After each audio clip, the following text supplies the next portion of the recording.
ఇచ్చాడు. అందును బట్టి దేవునికి మరొకసారి స్తుతి చెల్లిస్తున్నాను. దేవుని మాటలు మనమందరం విందాం. ప్రియులారా, మనం ఈ ఫంక్షన్ ఏదైనా ఒక కార్యక్రమం చేసుకునేటప్పుడు మనం చక్కగా వేదికలను ఏర్పాటు చేస్తుంటాం కదా. మ్యారేజ్ ఉందనుకోండి, మ్యారేజ్ ఫంక్షన్కి తగ్గట్టుగా డెకరేషన్ చేస్తుంటారు. పెళ్లి వేదికను ఉంటుంది. మిగతా ప్రాంతం అంతా ఒక రకంగా డిజైన్ చేస్తారు. వేదిక మీద మాత్రం చాలా రంగులతో కూడుకున్నటువంటి మంచి డెకరేషన్ ఉంటుంది. ఒక మ్యారేజ్లో కానీ, ఒక మీటింగ్లో కానీ, ఏదైనా సరే.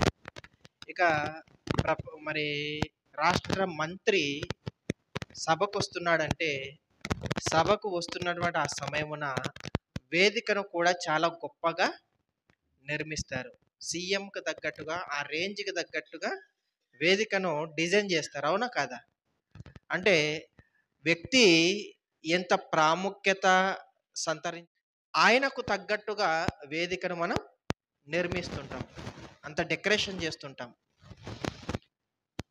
ఆ డెకరేషన్లో లేదంటే ఆ వేదిక మీద ఆయన రాకమునుపు దాన్ని డిజైన్ చేయటానికి ఎందరో కూలీలు పని చేస్తుంటారు.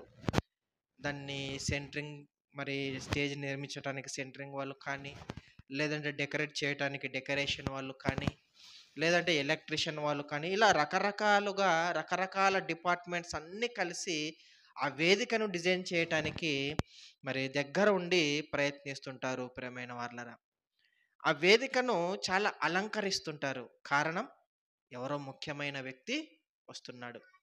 అలాగే వేదిక మీదకి వస్తున్నటువంటి పెళ్లి కుమారుడు, పెళ్లి కుమార్తె ఎవరి స్థాయికి తగ్గట్టుగా వాళ్ళు వేదికలను డిజైన్ చేసుకుంటారు. అవునా కదా? మన స్తోమత తక్కువ ఉందనుకోండి, మనకు తగ్గట్టుగా డిజైన్ చేసుకుంటాం. డబ్బులు ఎక్కువ ఉన్నాయనుకోండి, వాళ్ళకు తగ్గట్టుగా డిజైన్ చేసుకుంటుంటారు, వేదికలను డిజైన్ చేసుకుంటుంటారు. కానీ దేవుడు కూడా తనకు తగ్గట్టుగా, తన రేంజ్కి తగ్గట్టుగా దేవుడు ఒక వేదికను ఏర్పాటు చేశాడు.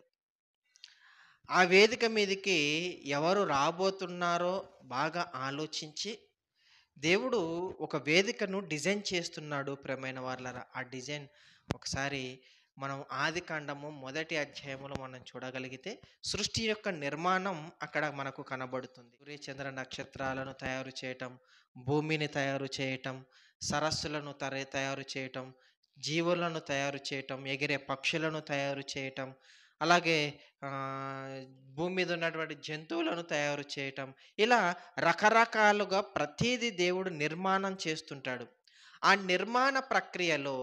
నిర్మాణ ప్రక్రియలో దేవుడు భూమి అనేటువంటి ఒక గ్రహాన్ని తయారు చేసేటప్పుడు మాత్రం చాలా జాగ్రత్త తీసుకున్నాడు.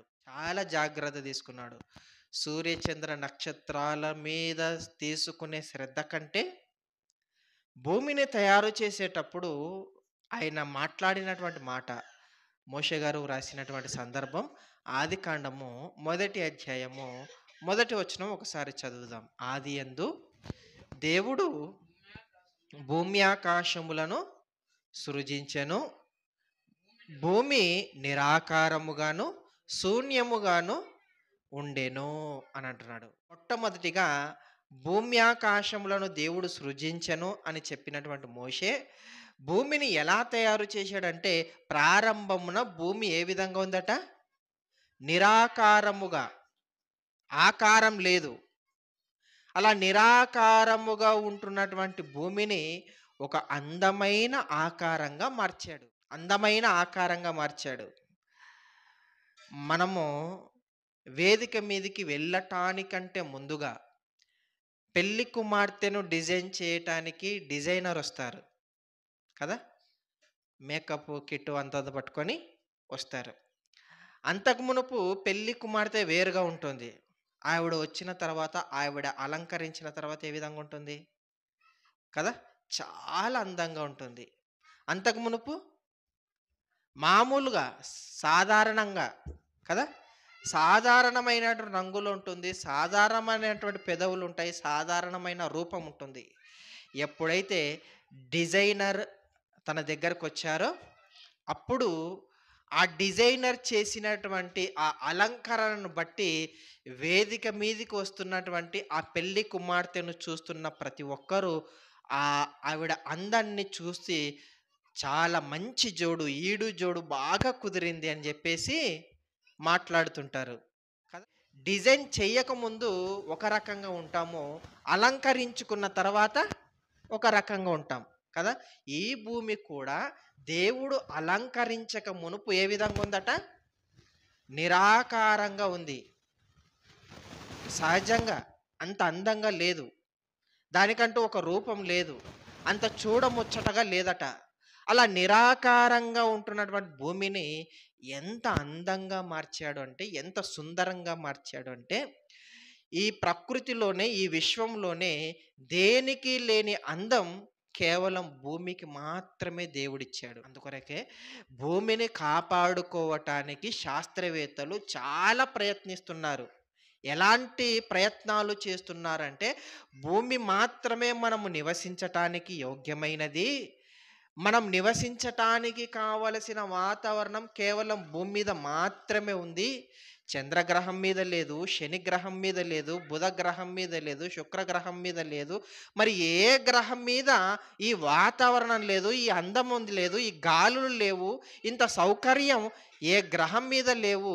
కాబట్టి ఈ గ్రహాన్ని, భూగ్రహాన్ని మనము కాపాడుకోవాలి అని చెప్పేసి భూమి మీద చాలా శ్రద్ధ తీసుకున్నారు ప్రియమైన వాళ్ళరా. దేవుడు ఈ భూమిని డిజైన్ చేసేటప్పుడు, ఈ భూమిని నిర్మించేటప్పుడు ఆయన మొట్టమొదటిగా దేనితో అలంకరించాడో తెలుసా? ఈ భూమిని దేనితో అలంకరించాడంటే, ఆది కాండము 1వ అధ్యాయము 9వ వచనం చదువుదాం ప్రియులారా. ఆది కాండము 1వ అధ్యాయము 9వ వచనం. దేవుడు ఆకాశం క్రిందనున్న జలములు ఒక్కచేటనే కూర్చబడి ఆరిన నేల కనబడును గాక అని పలుకగా, ఆ ప్రకారమాయను. దేవుడు ఆరిన నేలకు భూమి అని పేరు పెట్టెను, జలరాశికి ఆయన సముద్రములని పేరు పెట్టెను. అది మంచిదని దేవుడు చూచెను. దేవుడు భూమిని తయారు చేశాడు, నీళ్ళలో నుంచి భూమిని తయారు చేశాడు, ఆరిన నేల తయారు చేశాడు. ఆ ఆరిన నేల తయారు చేసిన తర్వాత ఏ విధంగా ఉంది? నిరాకారంగా ఉంది. ఏమీ లేవు దాని మీద. దాని మీద ఏం లేవు సరస్సులు కానీ, లేదంటే జంతువులు కానీ, లేదంటే పచ్చని చెట్లు కానీ, పచ్చని పైరులు కానీ ఏమీ లేవు. అలా ఏమీ లేని భూమి మీద, నిరాకారంగా ఉంటున్నటువంటి భూమి మీద మొట్టమొదటిగా దేనితో డిజైన్ చేస్తున్నాడో 11వ వచనంలో చెబుతున్నాడు. చూడండి 11వ వచనం. దేవుడు భూమి మీద ఆయన ఏం చేస్తున్నాడో 11వ వచనంలో చెప్తున్నాడు. గడ్డిని, విత్తనములిచ్చు చెట్లను, భూమి మీద తమ తమ జాతి ప్రకారము తనలో విత్తనములు గల ఫలమిచ్చు ఫల వృక్షములు భూమి మొలపించునుగాక అని పలుకగా, ఆ ప్రకారమాయను. మొట్టమొదటిగా భూమి మీద దేవుడు దేనితో డిజైన్ చేస్తున్నాడట?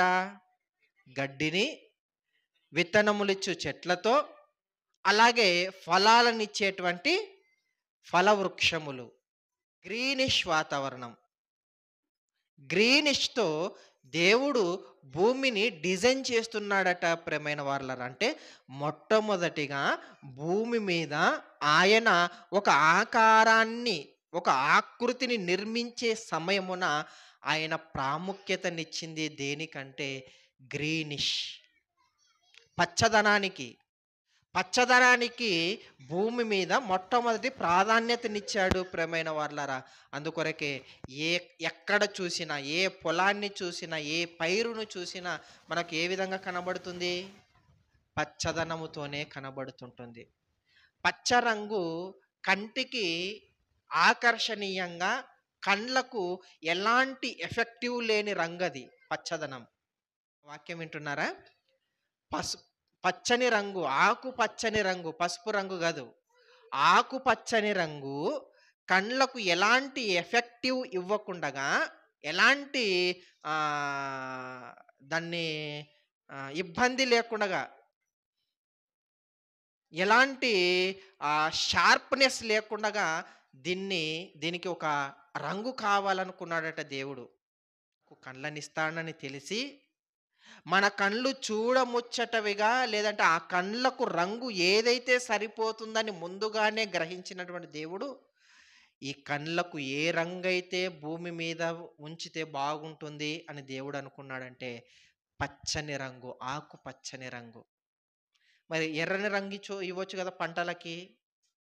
పసుపు రంగు ఇవ్వచ్చు గదా! ఆరెంజ్ రంగు ఇవ్వచ్చు గదా! ఎన్నో రంగులున్నాయి గదా! 12 రంగులున్నాయి గదా! ఈ 12 రంగులలో ఏదో ఒక రంగు ఇవ్వచ్చు గదా!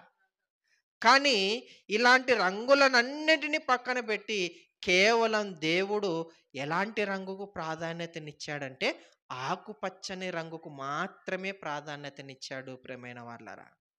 అందుకొరకే మనం ఏ ప్రాంతానికెళ్ళిపోయినా మరి పొలాల మీదకెళ్ళిపోతున్నా, లేదంటే పార్కుల దగ్గరికెళ్ళిపోతున్నా, ఆ గ్రీనిష్ వాతావరణాన్ని చూసి మనకుంటున్నటువంటి సమస్యలనన్నిటినీ మర్చిపోతాం.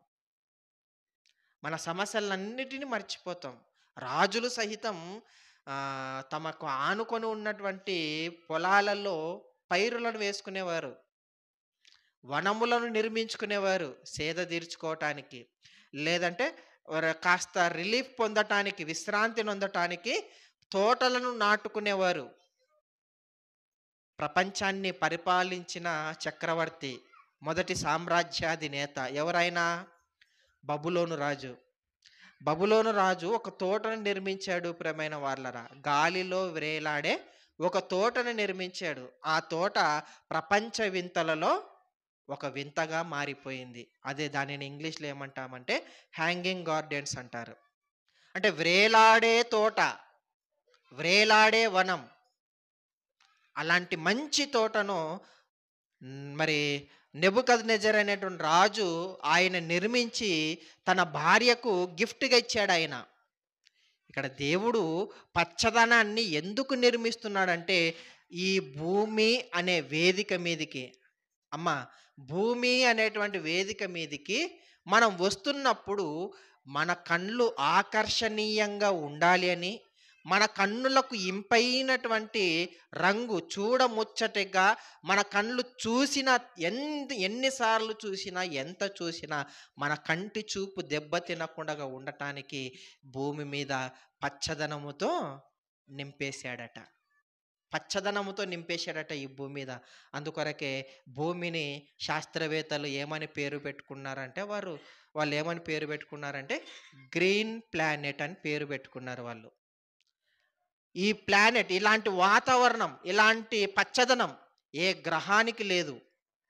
సూర్యునికి లేదు, చంద్రునికి లేదు, గ్రహాలకు లేదు. మరి ఏ విశ్వంలోనికి నువ్వు ఎక్కడికెళ్ళిపోయినా ఇలాంటి పచ్చదనం దేనికి లేదు. అంతటి అందమైన ఆకారాన్ని కేవలం భూమికి మాత్రమే ఇచ్చాడు ప్రియమైన వాళ్ళ. అందుకొరకే దీన్ని కాపాడుకోవాలి, ఈ పచ్చదనాన్ని కాపాడుకోవాలి అని శాస్త్రవేత్తలు తపన పడిపోతున్నారు. ఎన్నో సూచనలు ప్రభుత్వాలకు, గవర్నమెంట్లకు వాళ్ళు తెలియజేస్తున్నారు. అన్ని రీసెర్చ్ చేస్తూ ఇదిగో పంటలు నాశనం అవుతున్నాయి, పైరులు నాశనం అవుతున్నాయి. దీని వలన ఇలా పంటలను నాశనం చేయటం వలన, చెట్లను కొట్టివేయటం వలన మానవ మనుగడకు చాలా ప్రమాదకరం. జీవి మనుగడ దెబ్బతింటుంది. అది మరి ప్రాముఖ్యంగా మనిషి నివసించటానికి చాలా ప్రమాదాలు పొంచుకొస్తున్నాయి. కాబట్టి పచ్చదనాన్ని కాపాడండి అని శాస్త్రవేత్తలు ప్రధానులకు చెప్పటం, ప్రధానమంత్రులు సైతం గ్రామాలకు పచ్చదనముతో నింపండి భూమిని అని చెప్పేసి, ఇంటికొక మొక్క నాటండి అని అప్పుడప్పుడు ప్రోగ్రాములు ఏర్పాట్లు చేస్తుంటారు. ఎందుకు ఏర్పాటు చేస్తున్నారు అనుకుంటున్నారు? పచ్చదనముతో నిండినటువంటి చెట్లను నరికేస్తున్నారు కాబట్టి. పచ్చదనముతో నిండినటువంటి చెట్లను నరికేసి ఏం కడుతున్నారంటే సిటీని విస్తరింపచేయాలి. నగరాన్ని పెంచాలి. నగరాన్ని పెంచాలంటే ఇండ్లను కట్టాలి. ఇండ్లను కట్టాలంటే అడ్డంగా ఉన్నటువంటి చెట్లను నరికివేయాలి. అలా చెట్లను నరికివేసి ఇండ్లను కడుతున్నాడు. పచ్చదనం అన్నది కోల్పోతుంది ప్రియమైన వాళ్ళరా.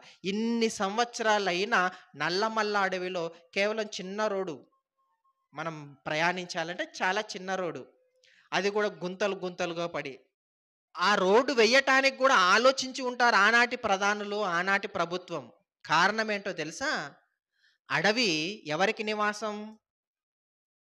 జంతువులకు నివాస స్థలం అది. కదా! జంతువుల నివాస స్థలం అది. మరి జంతు నివాస స్థలమైనటువంటి ఆ నివాస స్థలంలో మనం దారులను వేసుకుంటూ, లైట్‌లను వేసుకుంటూ, టవర్‌లను నాటుకుంటూ ఉంటే, దానికొచ్చేటువంటి కాలుష్యం వలన, అక్కడుంటున్నటువంటి మధ్య ప్రజల యొక్క విస్తరణ వలన జంతువులేమైపోతాయి? దాని నివాసాన్ని అది మరి మార్చుకోవాలి. అవునా కదా! మన నివాసంలోనికి ఎవడైనా ఒక 10 అడుగులొచ్చాడనుకోండి, ఏం చేస్తాం? మనమంటే కొట్లాడతాం సాటి మనిషి గాబట్టి. అది కొట్లాడలేదు మరి. ఏం చేస్తుందది? అందుకొరకే మనం అక్కడ దారులను ఏర్పాటు చేయటం వలన, అడవిలోనికి వెళ్ళిపోయి మనం తవ్వకాలను ప్రారంభించటం వలన, మనిషి దాని నివాసంలోనికి వెళ్ళటం వలన, మనుషుల నివాసంలోకి అదొచ్చేస్తుంది. దాని నివాసంలోనికి వెళ్ళినందుకు గదా! మన నివాసంలోనికి అదొచ్చేది. అప్పుడప్పుడు బాత్రూములలో చిరుతపులి అని చదువుతుంటాం. కదా! పలానా పంట పొలాలను నాశనం చేసింది ఏనుగు. అది నీ పంట పొలాన్ని నాశనం ఎందుకు చేసింది? దాని నివాసాన్ని నువ్వు పాడు చేశావు గాబట్టి. కదా! దాని నివాస స్థలాన్ని నువ్వు పాడు చేస్తే మరి అది ఎక్కడికెళ్ళాలి? ఎక్కడ నివసించాలి? దాని వంశాన్ని ఎలా కాపాడుకోవాలి? దాని పిల్లలని ఎలా కాపాడుకోవాలి? అది ఉంటేనే కదా మనం కూడా బ్రతికేది. జీవ సమతుల్యత పెట్టాడు దేవుడు భూమి మీద. జీవుల యొక్క సమతుల్యత. ఒక జీవి బ్రతకాలంటే మరొక జీవి ఉండాలి. మరొక జీవి మీద ఆధారపడాల్సిందే. మనం ఏదైనా ఆహారం తినాలనుకోండి, మరొక జీవిని చంపాలి గదా! మరొక జీవాన్ని మనం చంపాలి.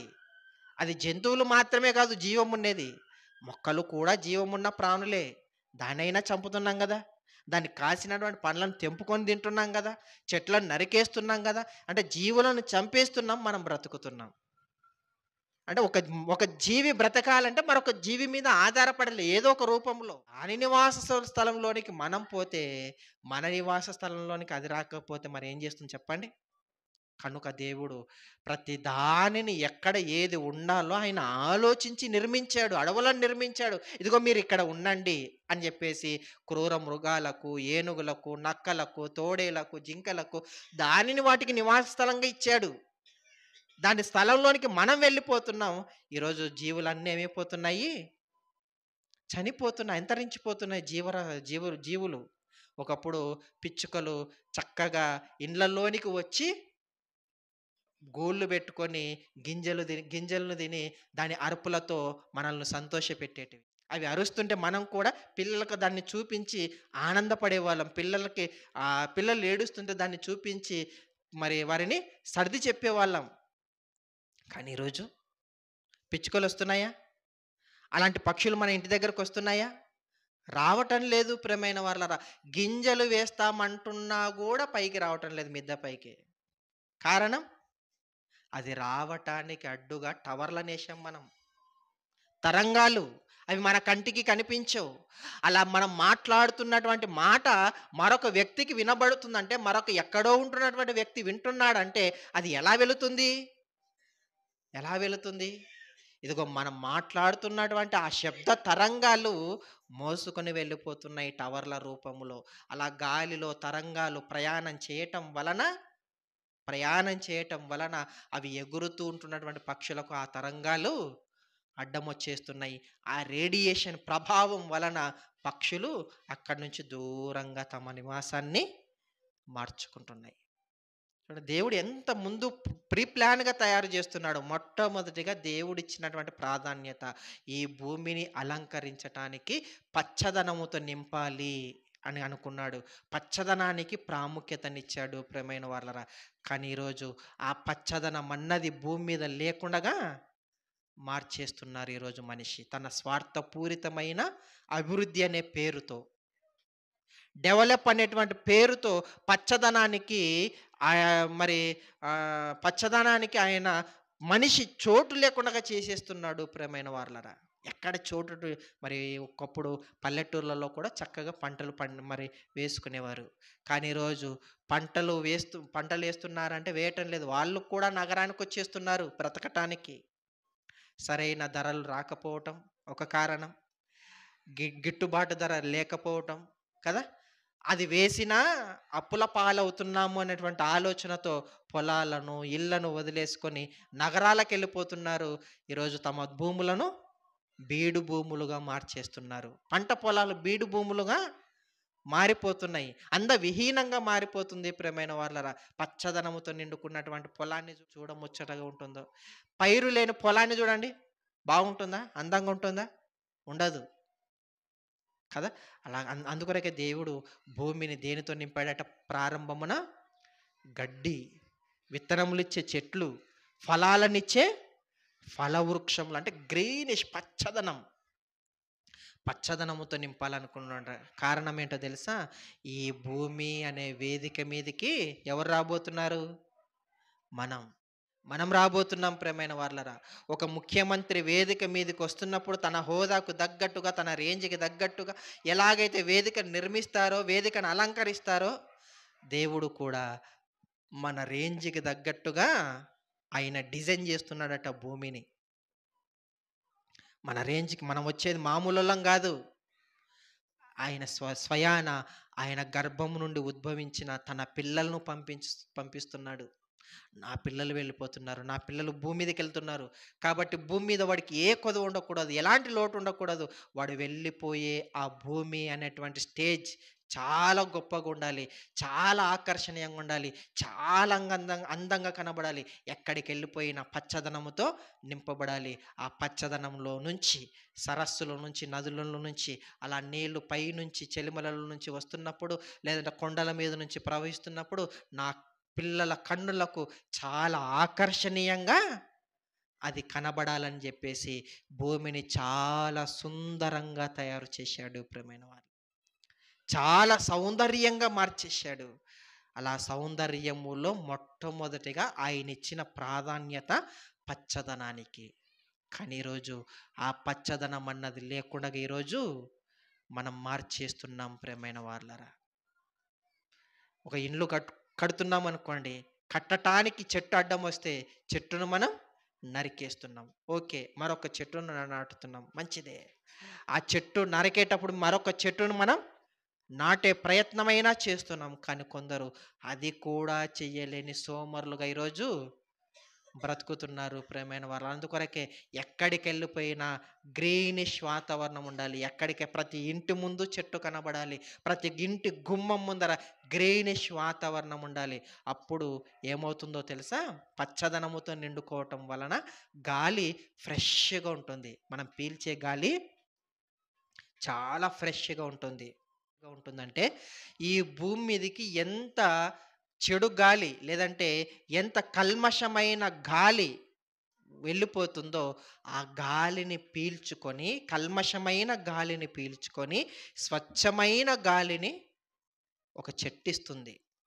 ఆ గుణాన్ని పెట్టాడు దేవుడు. అందుకొరకే మనుషులు మనం పాడు చేస్తామని రకరకాల ఫ్యాక్టరీలు, రకరకాల వాహనాలు కొని ఈ వాతావరణాన్ని మనం కలుషితం చేస్తామని చెప్పేసి ఈ కలుషితమైన వాతావరణాన్ని మరలా రీఫ్రెష్ చేసుకోవటానికి ఇదిగో నాయన మీరు చెట్లు నాటుకోండి, ఇదిగో పచ్చదనానికి నేను ముందు ప్రాధాన్యతనిచ్చాను, మీరు కూడా చెట్లు కొట్టకుండా, ఒకవేళ కొట్టారా మరొక మొక్కను నాటే మీరు ఒక మొక్కను నాటే ప్రయత్నం చేయండి అంటున్నాడు ప్రియమైన వాళ్ళరా.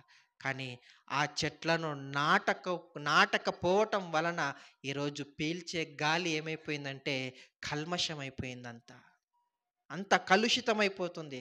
అందుకొరకే చెడు గాలిని పీల్చుకొని ఈరోజు ఏమైపోతున్నాం? వైరల్ ఫీవర్స్ అంటుంటారు. అందుకొరకే వైరల్ ఫీవర్స్ అంటే వాతావరణ మార్పుల ద్వారా వచ్చిన రోగాలు. ఎందుకు ఆ మార్పు వచ్చింది? ఎందుకు అలాంటి మార్పు ఎందుకు వచ్చిందంటే దాని క్రమాన్ని మనం మార్చేసాం. దేవుడిచ్చినటువంటి క్రమాన్ని మనం మార్చేసాం కాబట్టి ఇదిగో ఆ క్రమం చెడిపోయింది కాబట్టి, ఆ క్రమం పాడైపోయింది కాబట్టి మనం కూడా ఫీవర్స్‌కి దగ్గరవుతున్నాం. రోగాల బారిన పడిపోతున్నాం. మనం ఆరోగ్యంగా ఉండాలంటే మొట్టమొదటిగా మనకు కావాల్సినది పీల్చే గాలిలో స్వచ్ఛత. తినే ఆహారం పక్కన పెడదాం. మొట్టమొదటిగా మనం భూమి మీదకి ఎంటర్ అవ్వగానే మనకు కావాల్సిందేంటి? మనకు కావాల్సినదేంటి? మరి పిల్లవాడు పాలు అడుగుతాడా? కాదు. పీల్చటానికి గాలి. గాలి, ఆ గాలినిచ్చేది, స్వచ్ఛమైన గాలినిచ్చేది చెట్లు, పచ్చదనం. కనుక మనం వచ్చే రాక మునుపే మరుక్షణములోనే మనకు కావలసినది, అత్యవసరమైనది గాలి. కనుక స్వచ్ఛమైన గాలి నీ ఊపిరితిత్తుల్లోనికి వెళ్ళిపోయి నిన్ను ఆరోగ్యవంతుడిగా మార్చాలి అంటే చెట్లు భూమి మీద ఉండాలి. అలాంటి చెట్లను ఈరోజు నరికివేసి ఏం తెచ్చుకున్నాము? రోగాలను తెచ్చుకున్నాం, ప్రమాదాలను తెచ్చుకున్నాం. అందుకొరకే సొలొమోను గారు ప్రసంగి గ్రంథంలో ఒక మాట అన్నాడు ప్రియులారా. 10వ అధ్యాయము ప్రసంగి గ్రంథము 9వ వచనం చదువుదాం. ప్రసంగి గ్రంథము 10వ అధ్యాయము 9వ వచనం. రాళ్ళు దొర్లించువాడు వాటి చేత గాయమునందును, చెట్లు నరుకువాడు దాని వలన అపాయము తెచ్చుకొనును అంటున్నాడు. సొలొమోను గారు కూడా దేవుని యొక్క ఆలోచన, దేవుని యొక్క సృష్టి క్రమాన్ని తెలుసుకున్నటువంటి సొలొమోను గారు ఏమంటున్నాడంటే, ఇదిగో నాయనా, మీరు ఏం చేస్తున్నారో దాని వలన ప్రమాదాలు కొన్ని పొంచి ఉన్నాయి. కనుక మీరు చెట్లు నరుకుతున్నారా? అయితే చెట్లు నరకటం వలన ఎవరికి అపాయం? దానికి కాదు, దానికి వచ్చేదే నష్టం ఏం లేదు. చెట్లు నరకటం వలన దానికి పోయేది ఏం లేదు. ప్రేమైన వాళ్ళు ఎవరు పోతారంటే నువ్వే, నరికిన నువ్వే. కొమ్మ మీద ఉండి ఒకడు నరుకుతున్నాడట, కొమ్మని నరికేసుకుంటున్నాడట, ఎవరికి ప్రమాదం కదా? కొమ్మ మీద ఉండి కొమ్మని నరుకుతున్నాడు అనుకోండి, ఎవరికి ప్రమాదం? మనిషికే ప్రమాదం. చెట్ల వలన బ్రతుకుతున్నటువంటి మనము చెట్లనే నరికేస్తే ఎవరికి ప్రమాదం? మనకే. దానివల్ల వచ్చేటువంటి గాలి మరి అది లేకపోవటం వలన కలుషితం పెరిగిపోతుంది, కాలుష్యం పెరిగిపోతుంది, గాలి కల్మషమైపోతుంది, పీల్చే గాలిలో స్వచ్ఛత ఉండదు. అలా పీల్చే గాలిలో స్వచ్ఛత ఉండదు. కాబట్టి దేవుడు ముందుగానే, నైనా మీరు చెట్లను నాటండి, చెట్లను నాటండి, చెట్లను నాటండి. ఒకవేళ చెట్లను నరకటానికి వెళ్ళిపోతున్నావా, జాగ్రత్త, దాని వలన నీవు అపాయము తెచ్చుకుంటావు. నువ్వు చెట్లను నరికావంటే నువ్వు అపాయం తెచ్చుకుంటావు, చెట్ల మీద చెయ్యి వేసావంటే నువ్వు ప్రమాదంలోనికి వెళ్ళిపోతావు అని చెప్పేసి దేవుడు ముందుగానే చెప్తున్నాడు ప్రియమైన వాళ్ళరా. కానీ దేవుని మాట మనం వింటేనే కదా, ఎంతసేపు ఉన్నా మన డెవలప్మెంట్ మనకు కావాలి, మన ధన సంపాదన మీదనే మనకు శ్రద్ధ. కానీ చెట్లు వెళ్ళిపోతున్నాయా, పంటలు పాడవుతున్నాయా, నీరు కలుషితమై, ఇదంతా అనవసరం మనకి. మన జేబులు నిండుతున్నాయా, మన ఆర్థిక అభివృద్ధి పెరుగుతుందా, ఆస్తులు సంపాదించుకుంటున్నామా, అంతే. ఇంకా ఎవడేమైపోతే నాకేంటి అనేటువంటి స్వార్థపూరితమైనటువంటి ఆలోచనలు ప్రేమైన వాళ్ళరా. అందుకొరకే ఫ్యాక్టరీలు ఫ్యాక్టరీలు ఫ్యాక్టరీలు ఫ్యాక్టరీలు అలా నిర్మించటం వలన, దాని వలన వస్తున్నటువంటి ఎన్నో రసాయన పదార్థాలు భూమిలోనికి రావటం, నీటిలోనికి వెళ్ళిపోవటం, నీళ్ళలో వదిలేయటం, అలా రసాయనాలను బట్టి చెట్లు నాశనమైపోవటం, నీళ్లు కలుషితమైపోవటం, ఇలా స్వచ్ఛమైన గాలి కలుషితమైపోతుంది. ఈరోజు మనిషి రోగాలు బారిన పడిపోతున్నాడు ప్రియమైన వాళ్ళరా. కనుక ఇలాంటి రకరకాల రోగాలు వస్తున్నాయంటే మనం చేసుకున్నదే ప్రియమైన వాళ్ళు. అందుకొరకే ఇశ్రాయేలులో కూడా దేవుడు చెప్తే ఏమంటాడంటే, ఇంటికి వెళ్ళిన తర్వాత చదువుకోండి, దినవృత్తాంతంలో మొదటి గ్రంథంలో ఉంటుంది, 20వ అధ్యాయంలో ఉంటుంది ప్రియమైన వాళ్ళ సందర్భం. నాయనా, మీరు ఒక పురమును ముట్టడి వేయాలనుకుంటున్నారా? ఒక రాజ్యాన్ని, ఒక నగరం మీద మీరు ముట్టడి వేసి దాన్ని మీరు సొంతం చేసుకోవాలనుకుంటున్నారా? అయితే వెళ్ళండి, నగరం మీదకి వెళ్ళండి. అయితే నగరం మీదకి వెళ్ళిపోయిన తర్వాత మీకు ఎవడైతే అడ్డొస్తాడో వాడిని మీరేం చేస్తారో మీ ఇష్టం. ఏం చేస్తారో మీ ఇష్టం. చంపుతారా చంపండి, బంధిస్తారా బంధించండి, వాడిని ఏం చేస్తారో మీ ఇష్టం. కానీ చెట్ల మీద మాత్రం మీ గొడ్డలి పడకూడదు అని అంటాడు ప్రియమైన వాళ్ళ. నీ గొడ్డలి ఆ చెట్టు మీద వేయకూడదు అని ముందుగానే మరి రాజ్యంలోనికి వెళ్ళిపోయిన ఇశ్రాయేలులకు దేవుడు ఒక సూచన చెప్తున్నాడు ప్రియమైన వాళ్ళరా. మనుషుల మీద కత్తేస్తావో, ఈట వేస్తావో, గొడ్డలు వేస్తావో నీ ఇష్టం. మనిషి స్వార్థపరుడు కాబట్టి వాడిని వాడు లేనంత మంచిది వాడు, కాబట్టి వాడిని చంపేసి అవసరం లేదు వాడు. కానీ అవసరమైనది ఏదో తెలుసా? చెట్లు. ఆలోచించండి ప్రియులారా. అంటే మనిషి మారని మనిషి మీద కత్తి పడితే ఏమి, గొడ్డలు పడితే ఏమి, వాడు ఉంటే ఏమి, లేకపోతే ఏమి. అలాంటి వాడు నువ్వేం చేసుకుంటావో నీ ఇష్టం. కానీ చెట్ల మీద మాత్రం నీ గొడ్డలి వేయకూడదు. ముందుగానే హెచ్చరించాడు ప్రియమైన వాళ్ళనంటే. చెట్లకు దేవుడు ఎంత ప్రాధాన్యతనిస్తున్నాడు. కానీ ఈరోజు మాట్లాడుతున్నాడు మనిషి. వృక్షో రక్షతి రక్షితః అంటున్నాడు. చెట్లు ప్రగతికి మెట్లు అంటాడు. రకరకాల స్లోగన్, చెట్లు నాటుదాం, ప్రగతిని చాటుదాం అనే స్లోగన్స్ మనకు అక్కడక్కడ కనబడుతున్నాయి. కారణం, చెట్లను నరికేసి దీన్ని పాడు చేశాం కాబట్టి, మరలా చెట్లను నాటండి, మరలా చెట్లను నాటండి అని చైతన్యపరిచేటువంటి స్లోగన్స్ మనం వింటున్నాం ప్రియమైన వాళ్ళరా. కానీ ఎలాంటి స్లోగన్స్ లేనప్పుడు, ఎలాంటి ఆలోచన లేనప్పుడు దేవుడు మొట్టమొదటిగా ప్రాధాన్యతనిచ్చింది చెట్లకు. అందుకొరకే మనిషికి ప్రయోజనకరమైనది ప్రతీది దేవుడు బైబిల్లో రాయించాడు. మత పుస్తకం కాదు ఇది. ఒక క్రైస్తవ్యానికి మాత్రమే సంబంధించిన మాటలు ఇందులో లేవు. ప్రపంచ శ్రేయస్సు కోరి, ప్రపంచ మానవ శ్రేయస్సు కోరి దేవుడు ఎన్నో ఉన్నతమైన మాటలను బైబిల్లో రాయించాడు. భవిష్యత్తును కోరి, భవిష్యత్తు కాలములో పిల్లలు, సమాజం ఎలా చెడిపోతుందో ముందే గ్రహించినటువంటి దేవుడు, చెట్ల మీద గుడ్డలు వేయకూడదు, చెట్లను మీరు నరకకూడదు, దాని వలన మీరు అపాయం తెచ్చుకుంటారు, ప్రమాదంలోనికి వెళ్ళిపోతారు అని చెప్పేసి ముందుగానే దేవుడు చెప్పాడు. కానీ మత పుస్తకం అని పక్కన పెట్టాం కాబట్టి ఆ మాటలు మనకు కనబడటం లేదు. ఆ మాటలు సమాజానికి కనబడటం లేదు ప్రియమైన వారరా. ఇప్పుడు చెట్లను నాటుదాం, ప్రగతిని చాటుదాం, వృక్షో రక్షతి, అది అంటే చెట్లను మనం కాపాడితే అది మనలను కాపాడుతుంది అని స్లోగన్స్ వింటున్నారు. ఎంతోమంది చైతన్యపరచబడుతున్నారు. కనీసం ఒక మొక్కను నాటడానికి వీలు లేకపోయినా కుండీలోనైనా మొక్కలను మనం పెంచుకుంటున్నాం.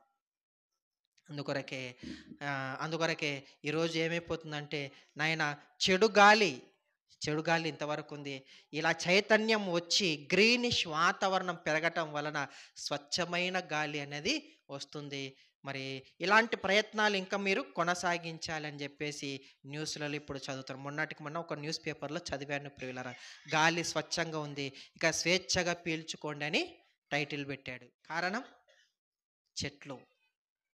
కనుక ప్రియులారా, సమాజానికి ఎంతో ప్రయోజనకరమైనటువంటి చెట్లకు దేవుడు ఎంత ప్రాధాన్యతనిచ్చాడో మనం ఈ భూమి మీదకి వస్తున్నప్పుడు, ఈ భూమి మీద ఎలాంటి కొదవ లేకుండా, ఎలాంటి కల్మషం లేకుండా ఈ భూమి ఒక అందమైన, ఆకర్షణీయమైన, సౌందర్యంగా మన మధ్యలో కనబడాలని, మనం నివసిస్తున్న ప్రాంతంలో కనబడాలని పచ్చదనానికి దేవుడు ప్రాధాన్యతనిచ్చాడు.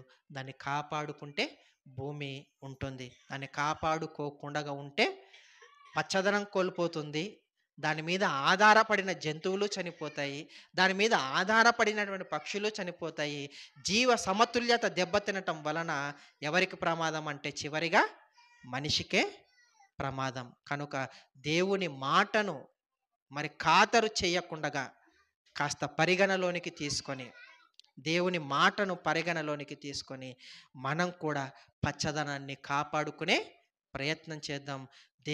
దేవుని మాటను గౌరవిద్దాం, సాటి మనిషిని ప్రేమిద్దాం, సాటి జీవరాశులకు కాస్త నివాసాన్ని మనం ఏర్పాటు చేద్దాం. ఆ బాధ్యత దేవునిది. ఒకప్పుడు దేవుడు తీసుకున్నాడు, ఈరోజు మన చేతుల్లోనే ఉంది. అది మన చేతుల్లో పెట్టాడు దేవుడు. ఇప్పుడు దాన్ని పాడు చేసుకుంటామా, దాన్ని నాశనం చేసుకుంటామా, మన చేతిలో ఉంది. కనుక ఇలాంటి శ్రేయస్కరమైనటువంటి ఎన్నో మాటలను దేవుడు బైబిల్లో వ్రాయించాడు. వాటన్నిటి ద్వారా మనము చైతన్యపరచబడదాం, సమాజాన్ని చైతన్యపడదాం. మరి ఇలాంటి చైతన్యపరిచేటువంటి మాటలు కేవలం ఆత్మీయ మేలులకు మాత్రమే కాకుండా సమాజానికి అవసరమైన భౌతిక సంబంధమైన ఎన్నో మంచి మాటలను దేవుడు బైబిల్లో వ్రాయించాడు. వాటన్నిటిని మనం చదవాలి. వాటిని మరొకరికి చాటి చెప్పే బోధనా విధానాన్ని, ఒకరికి చెప్పేటువంటి అవకాశాన్ని మనం సద్వినియోగం చేసుకోవాలి. బైబిల్ ఎంత గొప్పదో మనం తెలియచేయాలి. దేవుడు ముందుగానే మన గురించి ఆలోచించినటువంటి ఆయన మనస్సును సమాజానికి మనం చాటి చెప్పాలి. అలాంటి ధన్యతను దేవుడు మనకు అనుగ్రహించాలని కోరుతూ మరి నా మాటలను ఇంతటితో